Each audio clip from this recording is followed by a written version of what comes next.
Arganissima, New York. Your exotic skin, hair, and beauty source, and your one-stop shop for all your natural and organic skin and hair care, featuring authentic organic Moroccan oil and prickly pear seed oil and much more. Bringing you only the best, straight from the source and proudly produced in the USA. So what are you waiting for? Shop today at www.arganissima.com. Arganissima, New York. Your beauty is our...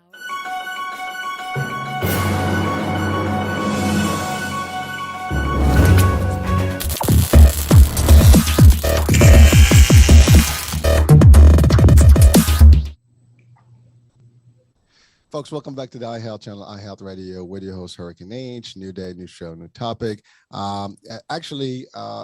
had the pleasure of working with our guest today, a couple of years back under a different world.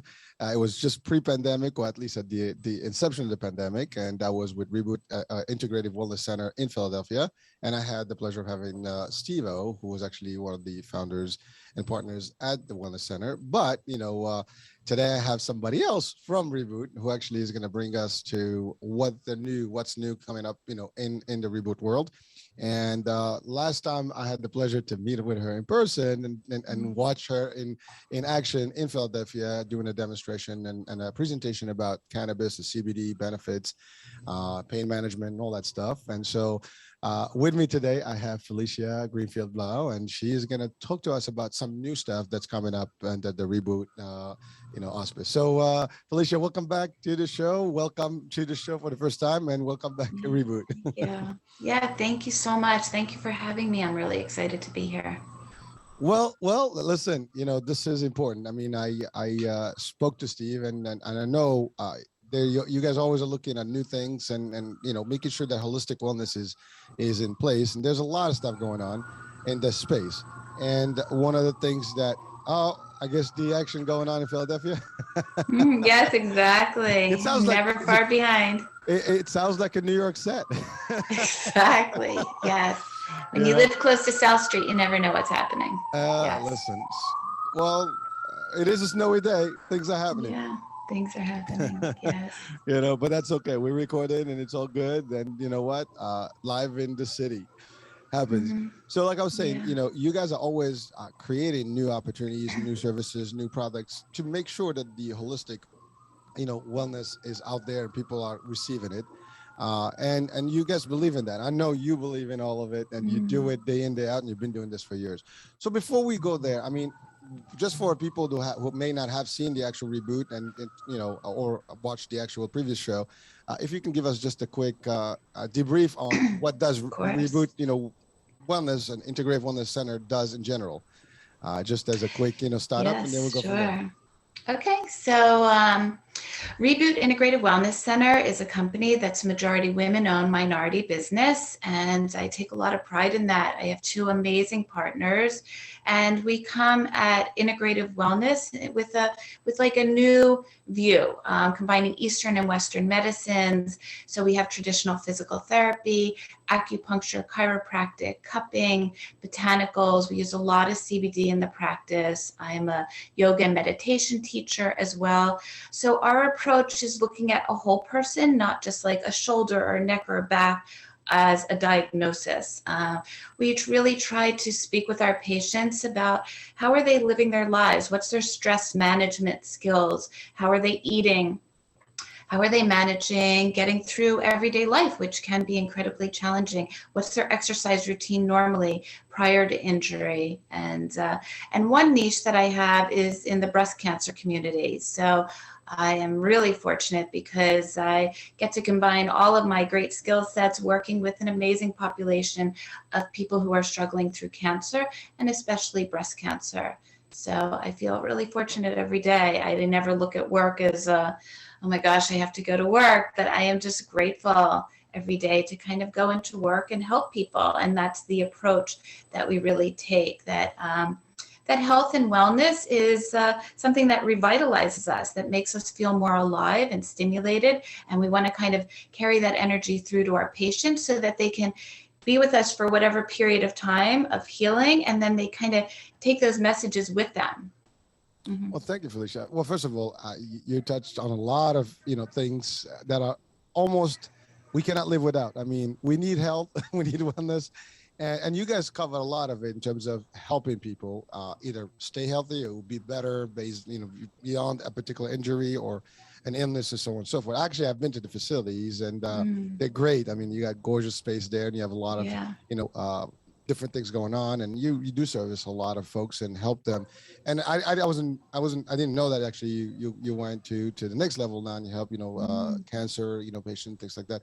So that's a pretty, that's why I say it's a great day to actually talk about what's new at the Reboot business here. So beautiful. Now, again, health. So we have offices in the city as well as in the suburbs. So we really can gather a large group of people.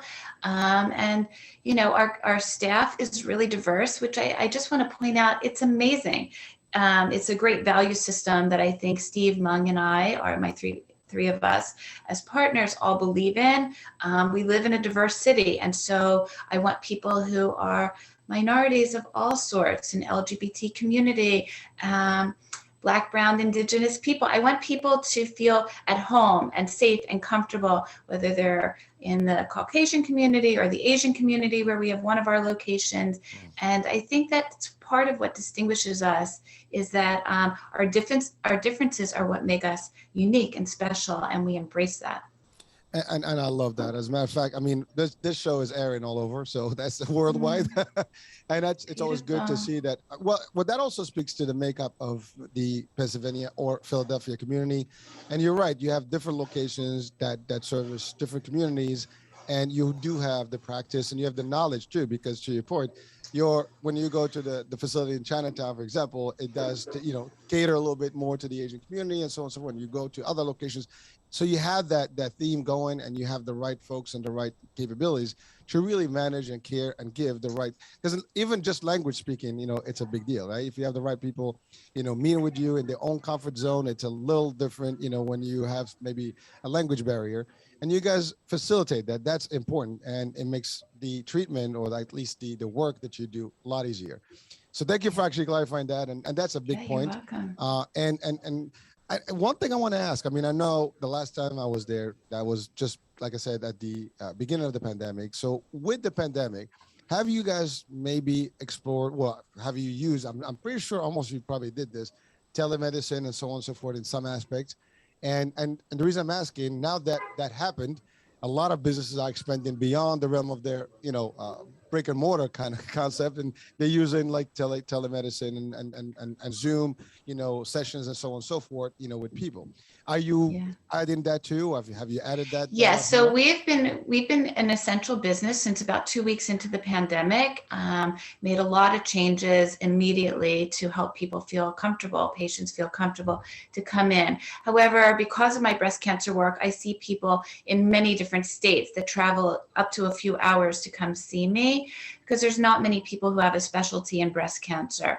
So it was really important for us to help maintain connection with them, and we did that through Zoom, starting a whole teledoc approach where I would lead people in exercise and how are you feeling. And I think the most important key for that was people didn't feel so alone and isolated with their diagnosis when they were going through it. So I think having a touch up once a week or twice a week of connecting via Zoom made a big impact. And most of our work is definitely better suited for hands-on and in-person. So we were really fortunate to be able to stay open and provide a safe environment. And we are grateful that no one has gotten sick because of coming into our facility. We've all remained healthy and well through this entire duration of the pandemic. And 2 years is, it's crazy that it's been 2 years, but here we are. So as a matter of fact, if I'm not mistaken, when we did the first interview, it was around the same time. It was literally a week off or something. I mean, it was like just early amazing. on.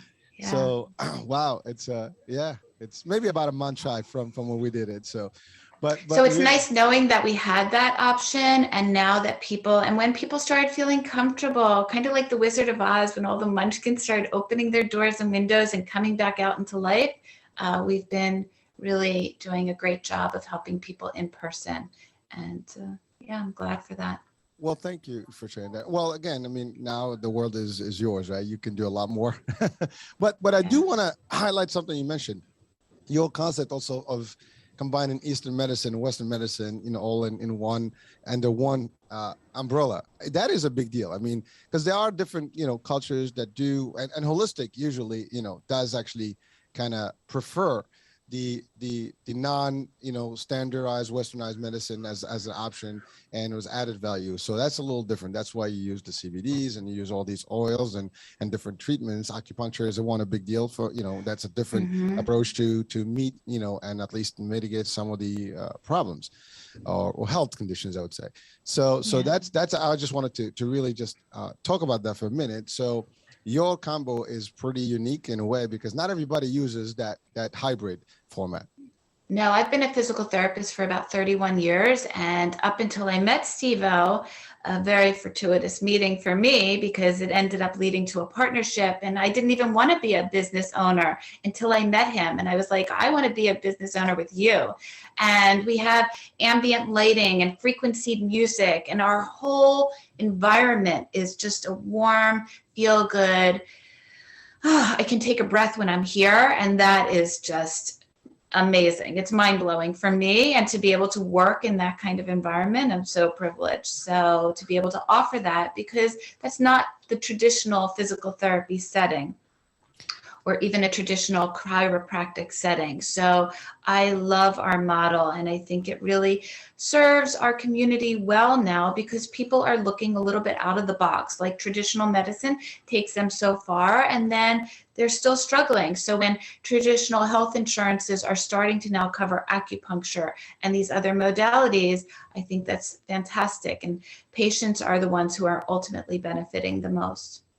Well, that's important, and ultimately the patient is the ultimate winner in this, because they benefit and get better, and that's really the objective of any health facility and wellness facility.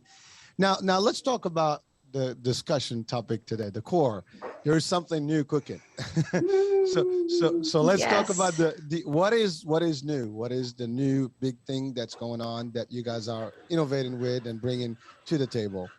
Right. So a couple years ago, I became a cannabis educator. Steve-O was clearly in the cannabis space, and that was a really fantastic way for us to meet and start learning about plant-based medicines and botanicals, and how they interact in our body, and how we have these natural receptors. So when people are using cannabis or hemp, it's attaching to receptors in our body that we already have. So it's not like we're bringing something foreign into our body. Our body already recognizes it for the goodness that it can bring. And now we are starting to expand into the psychedelic space of psychedelic assisted psychotherapy.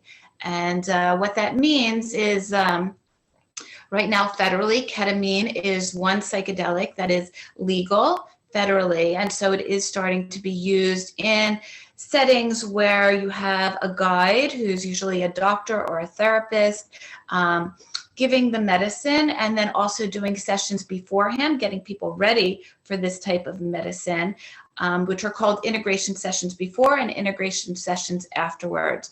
So I've already started some coursework on this and have my first certificate, and just leading us down a new path where there's other certificates or learning that we are actively doing, so that when other medicines such as MDMA and psilocybin become legal, that we will be able to have another wing of our company to be able to offer another level, a next level of healing. And what I mean by this next level of healing is that since the 1980s, there hasn't really been any change in the psychiatric field. So they have the SSRIs that were developed in the 80s, and since then they don't have any new tools in the toolbox, and people are very much struggling with anxiety, depression, PTSD, a lot of trauma. And there's not a lot of new avenues for them to explore to get some healing. And especially with the veterans community, we want to be able to service them more than we have been in this cannabis space, but to really be able to help them understand some of their trauma, understand their triggers, and to help them in this way. And psychedelics, through the research that's being done at MAPS and other large organizations like Johns Hopkins, they are learning that the psychedelics impact the way our brains are working, moving memories from a short-term place to a longer-term place. And these memories of trauma get stuck in certain parts of our brain that are just really short-term. And so it takes a quick trigger and they're right back in the trauma. So with the use of psychedelics, they are able to move those memories to a longer term place so they're not so easily accessible right on the surface. And we are thrilled and excited to be a part of this emerging field. Yeah. Well, thank you, Felicia. So just for the purpose of our audiences and the terminology, psychedelics, I mean, you referred to one medicine that is potentially used today and approved in under the federal law. If we can just backtrack and break that down to explain what. Yes, I offered a lot already. Yes. Yeah. Well, yes. So the word here is this is medicine that helps pretty much with psychiatry and psychological problems, and kind of helps them, pretty much face anxiety, depression, as you said, PTSD, and all those things. So it's something to treat, the trauma, basically, or psychiatry, issues. Is that what I'm getting right? Exactly, because what's happening when you're on the medicine, when you're on ketamine or these other medicines, when you're on these medicines, you go into a deep relaxed state, very internal. You have a guide. You're in a very safe set and setting. So you have a clear intention of what work you're trying to work on. I'd like to work on this childhood fear. I'd like to work on this trauma that happened when I was in the service. The intention needs to be very clear, and the setting needs to be warm and safe. So you're not out at like a concert or a rave taking these medicines and being exposed to a lot of people and a lot of noises. You want the environment to feel as holistic and calm as possible so that you can feel safe to go inside. And when you're influenced by these medicines, when you're taking them, you are able to get into a state of calm. You're able to look at these issues that they come up, but some of these medicines are really like a heart opener. You're feeling warm, you're feeling love. And when you're in this state of feeling warmth and love, you are able to look at the trauma with a little bit more of an objective view, not as if you're in the trauma, but as if you're watching the trauma. And from there, you can kind of see how things unfolded, and you're able to walk away with a little bit of a sense of, it wasn't our fault. This happened. Maybe I don't have to carry the weight of the guilt or the shame or the pain in the same way. And the beautiful thing that they're finding through the research is that the benefit of the medicines isn't just while you're on the medicine or having the dose of the medicine. If you have proper integration, understanding afterwards, working with a good therapist or counselor afterwards to say, this is what came up during the journey, let's uncover it even more, let's hash it out even more, that people have benefits 6 months to a year or after having the experience on the journey, and the healing just keeps happening. And that's where the magic is. Thank you. So Felicia, the idea is then with you guys, so people can actually get the treatment while in the facility with the environment that is almost setting them up to get better. Is that the picture that I'm getting? Exactly. So what a setting would look like might be like a comfortable sofa or a futon on the floor, comfy pillows, blankets. When you go into ceremony, and this is a ceremony, this isn't just like popping a pill and then you're on your own. In a ceremony setting, there may be candles, there may be music is such an important part. Having music that really resonates with the body and calms the body so that when emotions come up, you do not have to be so scared of them. And you have this guide there, kind of, you discuss beforehand whether handhold is okay, or I'll touch your foot. All of these agreements are made before the journey starts, so that so somebody can feel safe, that they will be protected and watched over when their mind starts feeling the effects of the medicine, that they can then explore what's coming up for them in a safe place. People often have an eye mask on, the shades may be drawn. So it's really just imagining as cozy and safe of a nook as you can find. And that's generally what a lot of these facilities who are offering ketamine right now are providing. Yes. So now are you able to do that now, or is that something that? No, not right now. Not right now.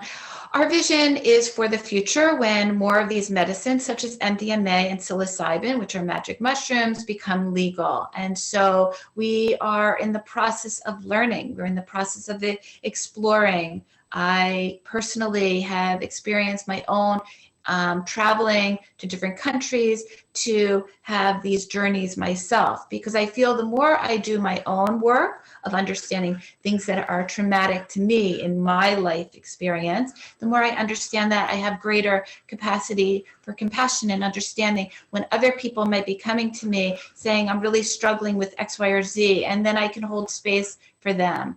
So I think with any healing, the deeper healing comes when the provider has done their own work. And so Steve and Mung and I are all about learning and growing first, and setting things up properly and legally, so that when it is legal, we will be ready to go with it. Well, I love your proactive approach, because you are literally, getting ready for the future, Yes. and being one of the few, well, at least that are already in there. Like you're getting set in, your new platform and your new, hip stuff that people would really want to be part of. And that's great, because sometimes people are too late in the game. You're ahead of the game. Yes, and we so are ahead of the game. That's awesome. That's also brilliant. That's the vision. But you did mention something about as this medicine has become approved and legal, and you talked about the magic mushroom. So, so let's talk about that. I mean, how far are we when it comes to the federal government approving some of these additional things? I know CBD is still, frowned upon in the federal state, in the federal level. Well, cannabis is still federally illegal. So different individual states, I think we're up to 33 or more, have approved it legally for medical use in the state. And then also, many states now have provided for adult use, which is considered recreational use. So I think that was a first arm of expanding the history of these medicines being taken away from medical use, because just like cannabis was used for medicinal purposes back in the early 1900s, and then for various reasons, including racism and a lack of understanding of what they were really trying to do, you had history provided us with a lot of lockdowns, and a lot of people, unfortunately, were unfairly targeted, especially in the Black and Brown community. From the 70s on, when the war on drugs started, you had the Vietnam War. So a lot of choices were made federally on down, impacting a lot of people in a negative way. And so I think that's where so much education comes. It's important for people to understand that this was unfortunate that this happened, but there's significant medical benefit that people can get from cannabis and from hemp. And then aligning that further is that in the 1950s, psychedelics were being researched and studied. And because people started using them recreationally, once again, the federal government got scared. You also had the Vietnam War, where, if you have a bunch of people who are taking psychedelic drugs that are leaving you feeling heart open and loving and peace, that you're not going to want to be drafted into a war. So they really had to cut things off, which unfortunately impacted the medical benefit that these medicines were offering. And so this is now a reemergence of something that was old and new to have benefit, and now more and more research is being done.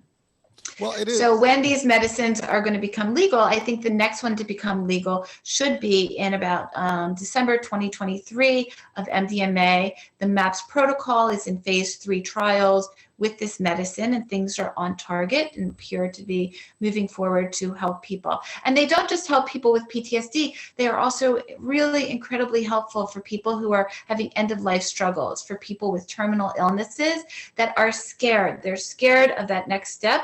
I think as a culture, universal culture, we have a fear of death. And once you understand and kind of can develop a little bit different relationship with death, you can then not feel so much fear, and you can actually be present to the experience that the disease is happening, it's unfolding the way it's unfolding, and let's explore what might be afterwards. Let's explore what this journey really is about. Thank you. Well, so you mentioned something about a lot of states have come up to play and made it like, you know, like legalized in at least on the cannabis level, and you know, and then you talked about the ketamine. I think one that is already approved. One, yeah. And then you're talking about the new the acronym was something. MDMA, yeah. MDMA. So that's coming up next year and the end of next year. And so that's coming, that's close enough. I mean, that's really, and then we're talking federal now. We're not talking state. So, Federal, right. which basically that makes it available to everyone, the Medicare and, yes. You know, so it changes and veterans and through the VA, and yes, helping people who really need it. There's a very high suicide rate for veterans who have done amazing to serve our country and protect us, and they come back and they are traumatized, and we need to have some more tools in our toolbox to be able to help them find some passion in life again and feel safe and understand what happened with that trauma, and then to be able to move past it so it doesn't become just an everyday part that they're struggling with. Well, you mentioned something also about well, first of all, thank you for that, because I mean, for our veterans specifically, it is traumatizing to be in those experiences they actually, you know, face when they're really at war, and then when they come back, there's all kind of, you know, bad things that can affect their lives, you know, and then certainly the medicine and the treatment can help, you know, keep them nice and just, you know, get them into a normal state, right? So that's a very beautiful work that helps, you know, folks, you know, to regain normalcy, right? But then you mentioned something about the end of life, which is a big deal. Hospice, you know, or you know, pain management towards the latter part, and that's the thing I wanted to differentiate. Is that just purely for pain management, or just to almost deal with the concept of, like, you know, it's coming to the end? I mean, there's two different levels there. I don't see the psychedelics as a specific way of managing pain. I think there's might be a different relationship, just like with meditation. There's a relationship that happens when you are dealing with people in pain, helping. I think as a society, we think that we are here and we should have a good life and things should be easy and we are entitled to X, Y, or Z. And I think through my meditation practice and through my growth, I've come to understand we are not guaranteed anything.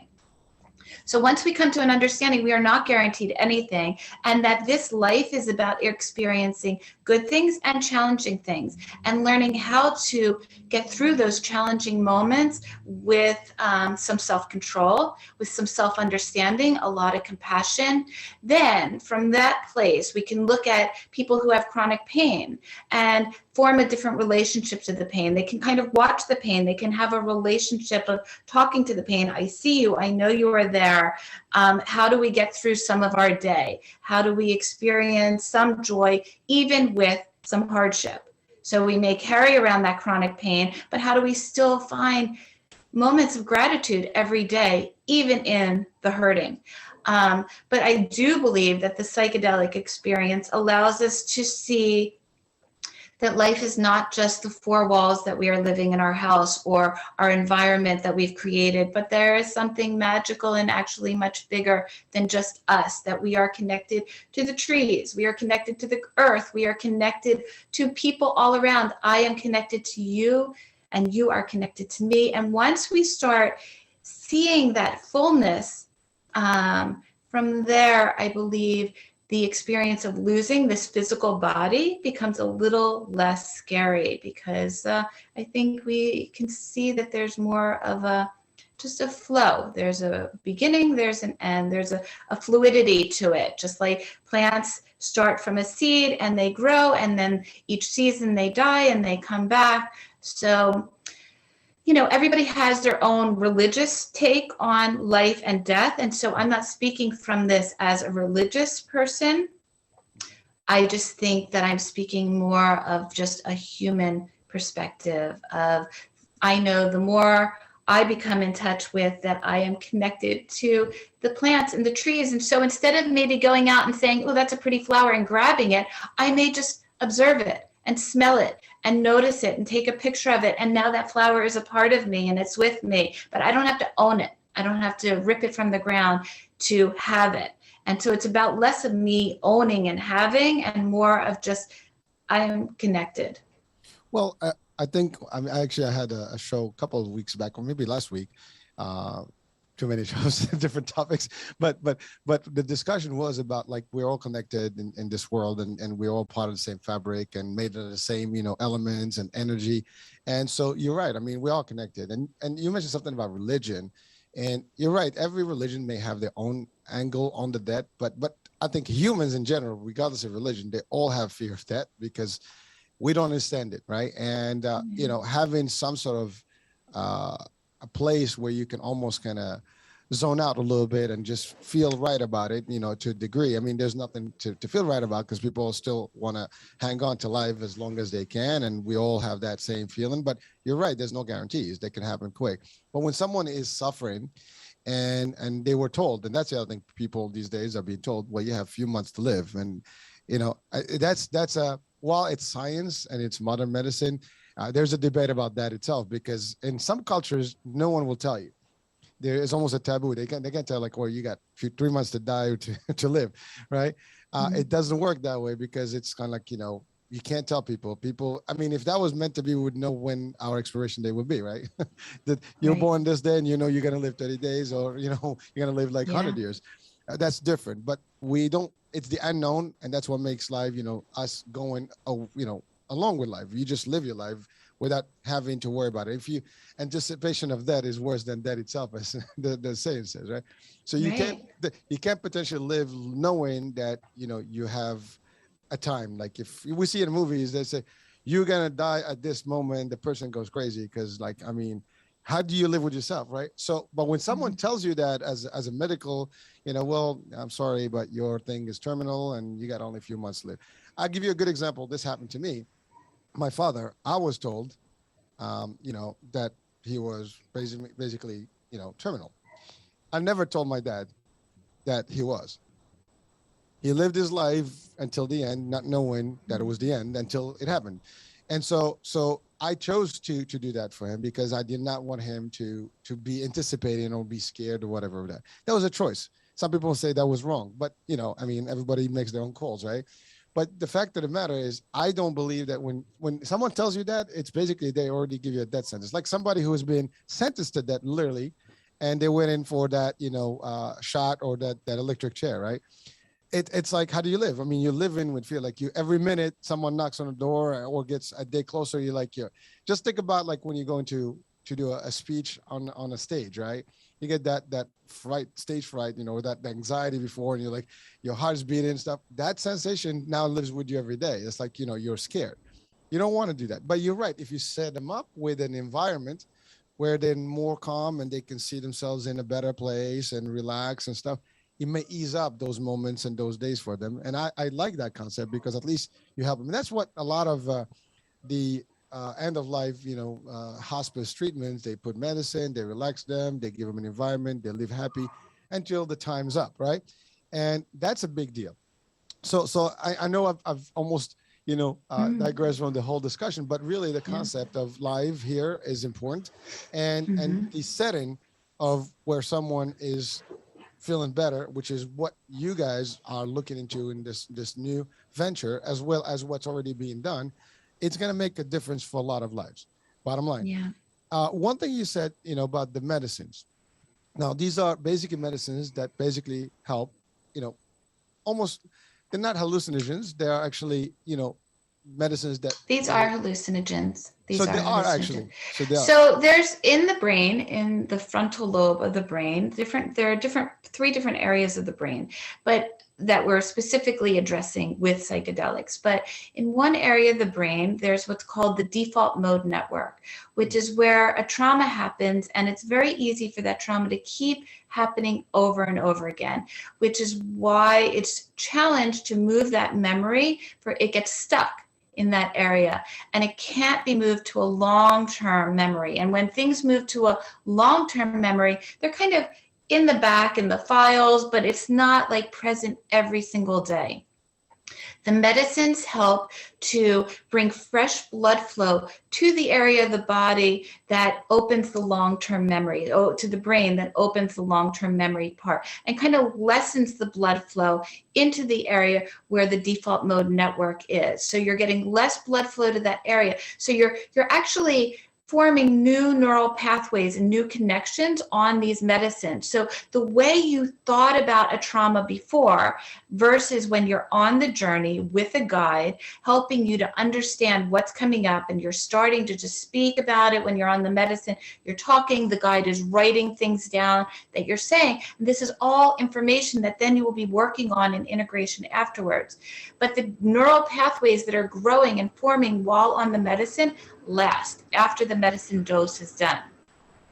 And then as you form these new connections, you are then able to move those memories to a place that is not front and center, kind of causing that same reaction every time you're near a similar trauma. Or it could even be that if you had an explosion happen in your trauma state and you just hear a car backfire or a gunshot or something, it doesn't even have to be the same trauma, and your body is immediately in fight or flight mode. So it's learning how to move the body from the fight or flight mode of like, there's a tiger that's running after me and I've got to run and get away, to more like, I see the tiger, I can see it, it's not really chasing me, this is not a real threat, let me form a different relationship to it.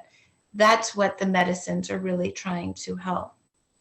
But I just want to circle back in 1 second to what you brought up, because I have an interesting story regarding my mom and her end of life, which was a little bit different from yours, where we knew my mom had about 1.5 years to live.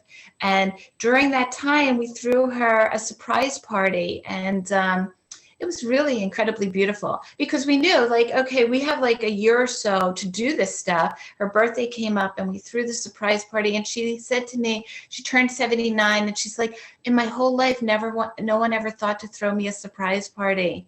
I didn't know that. So it was amazing. And then as life would happen, she had a surgery that was necessary.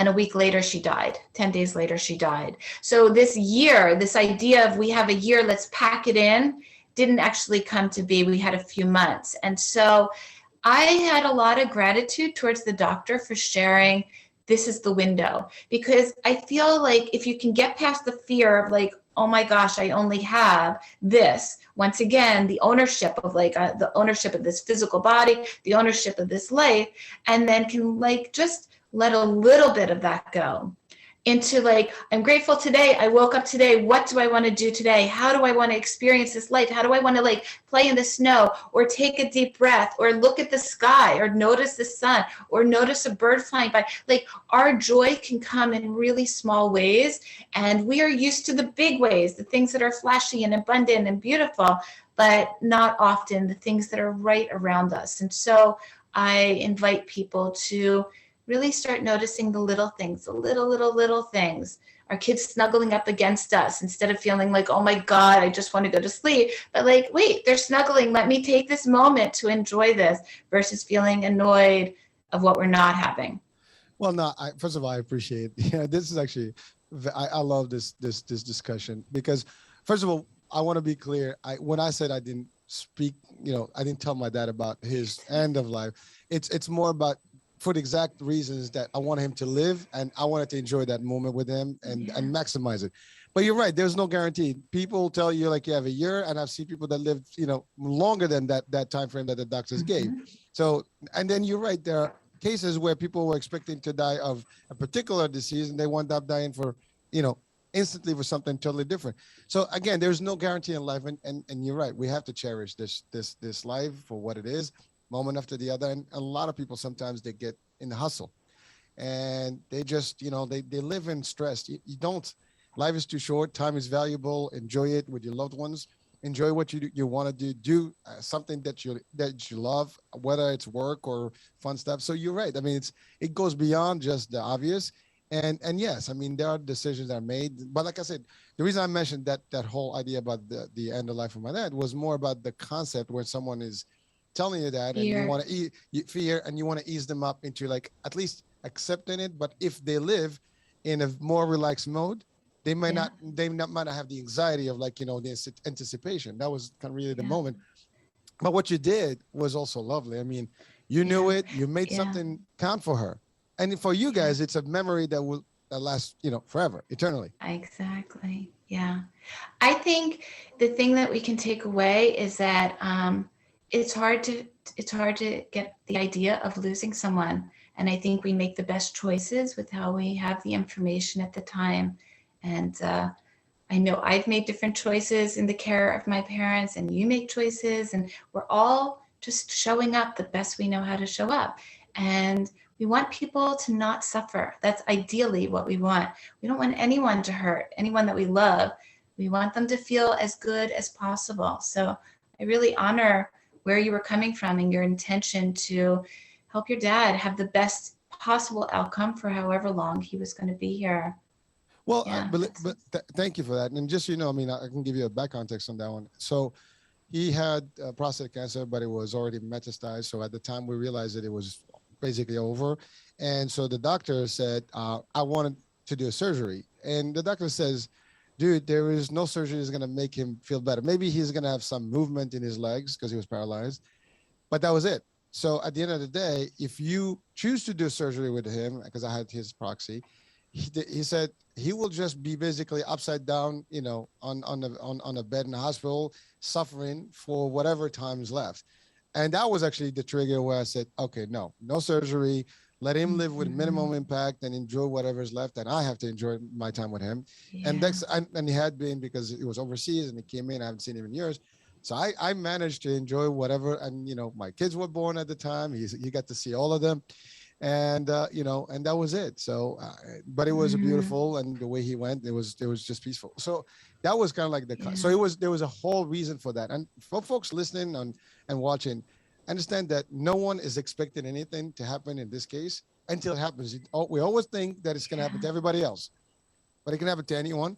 And when you are put and faced into those moments, you got to make choices, and sometimes they're difficult choices, and you deal with it, like you said, you deal with it the best you can.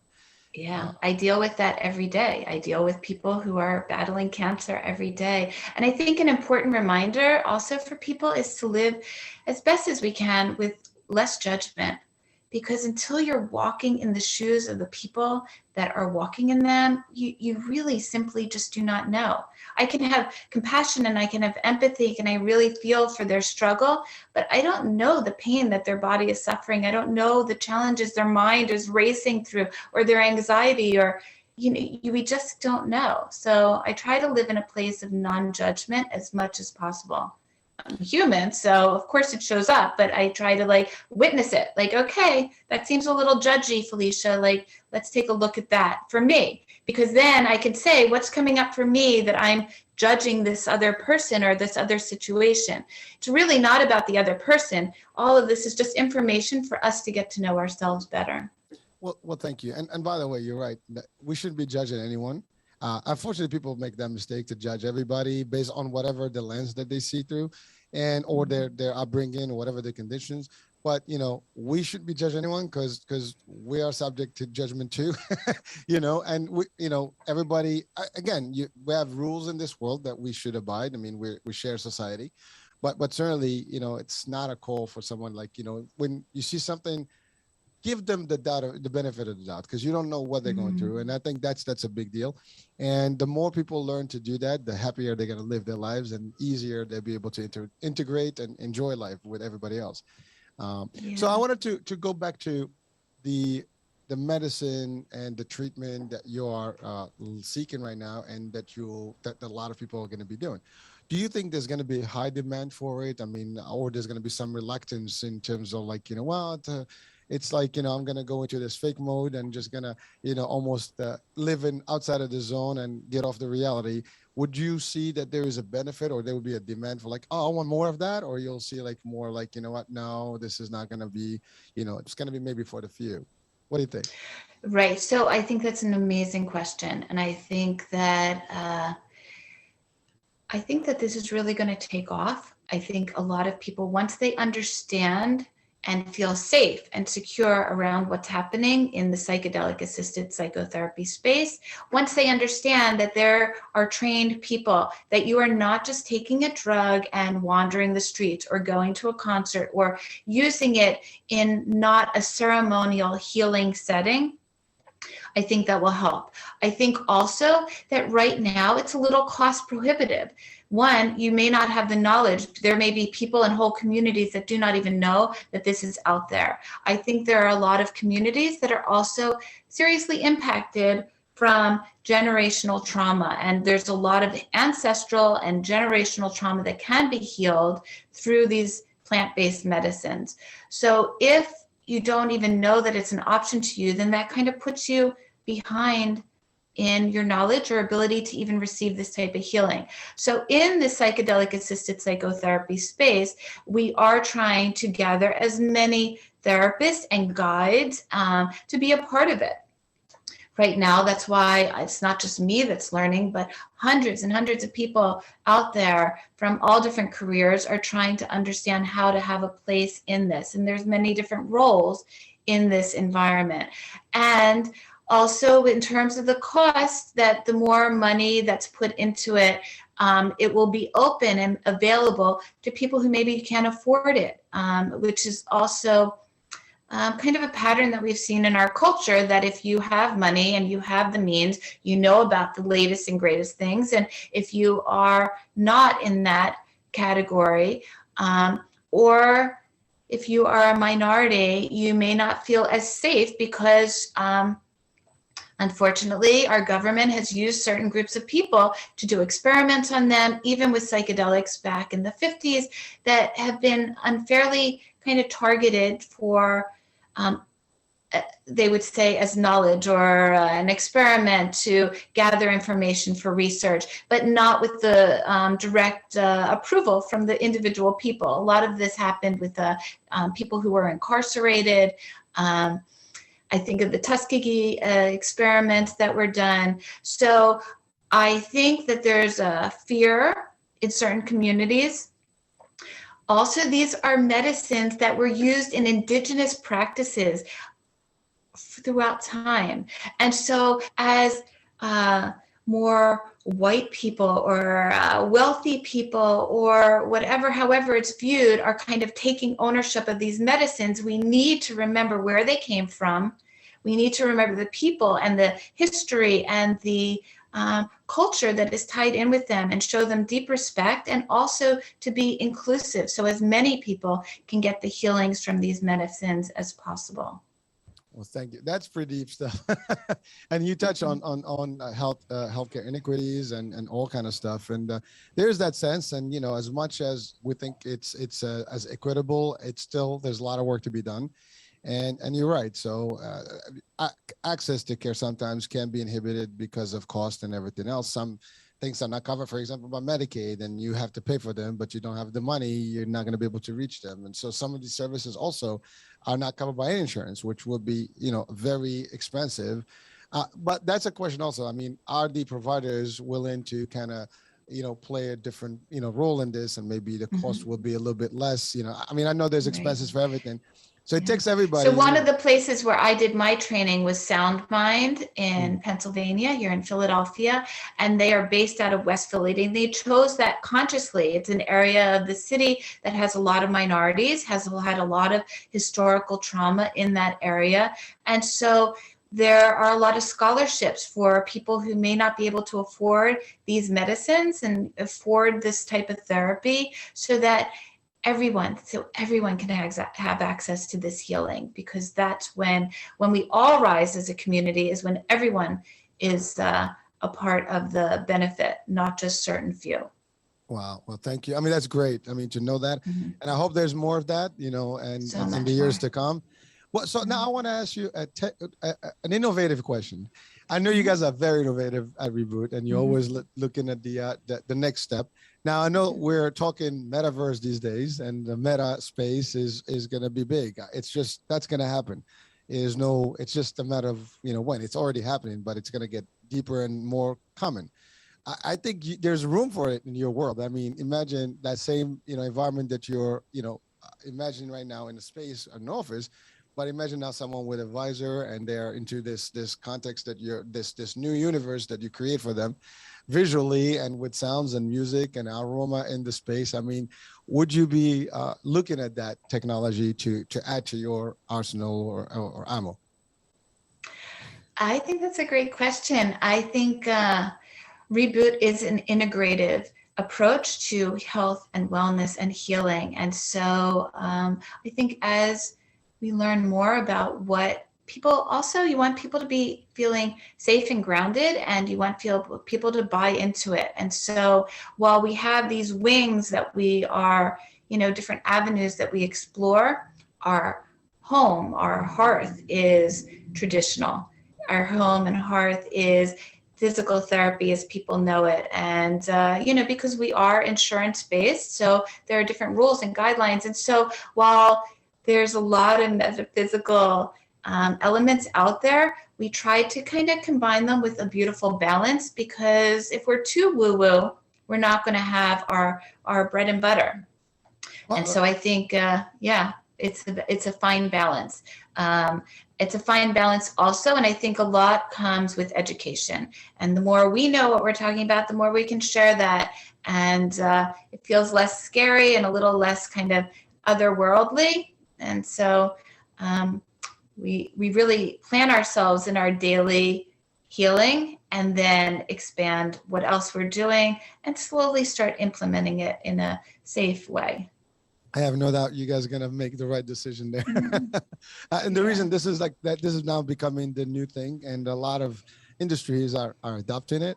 And so I can see it. I mean, I can just imagine myself now with you, but instead of me, I'd be on that same futon on couch or whatever, but I'll have my visor. And now Yeah. you can change the actual scenery for me, and I can see a whole different world, and just I can see that the whole simulated environment will enhance the experience. And I have I had think this. it sounds amazing. I want to jump into that chair today. So I love it. I love it.